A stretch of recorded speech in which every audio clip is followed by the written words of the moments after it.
Yan guys. So ngayon papakita ko sa inyo guys yung isa sa favorite feature ko rito sa ating Ford Everest. Ito rin yung reason guys kung bakit Ford Everest Titanium Plus yung binili natin. Yung Active Parking Assist. Siya yung magpa-park mag-isa sa sarili niya. Okay, so nakikita nyo naka-parallel parking yung mga sasakyan sa kanan natin. Kailangan nyo lang pindutin to. Itong sign na to, yung parking assist na yan, tapos may lalabas dito. Nakalagay, ayan, parallel park. So magsa-search siya ng spot dito sa kanan. So makikita ninyo may spot doon sa may likod ng kulay orange na kotse na yon. So i-detect yan ng ating kotse. Tingnan natin kung ma-detect niya. Yan.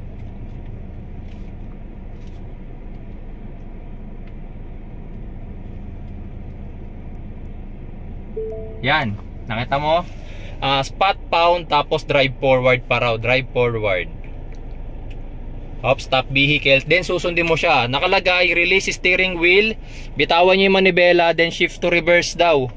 Reverse. Ito ngayon yung may gintulong natin. Ilalagay nyo sa reverse. Tapos tutulungan na lang natin siya by using yung brake. Tapos yung acceleration syempre. Tapos hahayaan nyo na yung manibela ngayon. Tignan nyo yung gagawin niya. Ayan o, nagpa-parking siya. Tignan nyo rin nyo dito guys yung ating monitor. Ayan o, nagpa-parking siya mag-isa o. O diba? Yan, medyo alalayan nyo lang ng brakes. Actually hindi nga ako nagsisilinyador eh. Puro brake lang ang ginagamit ko. Ayan. Okay. Okay, dumidiretso siya mag-isa. Tapos ngayon drive. Aabante siya. Okay. Tapos sasabihin niya rito parallel park finish. Yan, di ba? Tapos na yung kanyang parallel park. Pakita mo mami baba ka, pakita mo kung gaano siya kagaling mag-parking.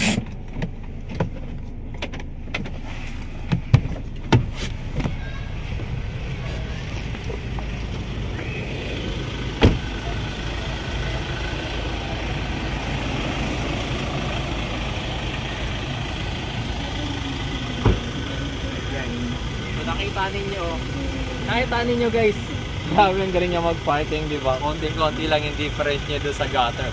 Yan yung isa sa reason guys kung bakit gustong-gusto kang Titanium Plus, yung Active Parking Assist. Sa mga hindi marunong mag-parallel parking dyan, yung medyo hirap sa pagpapark, eto na yung solusyon.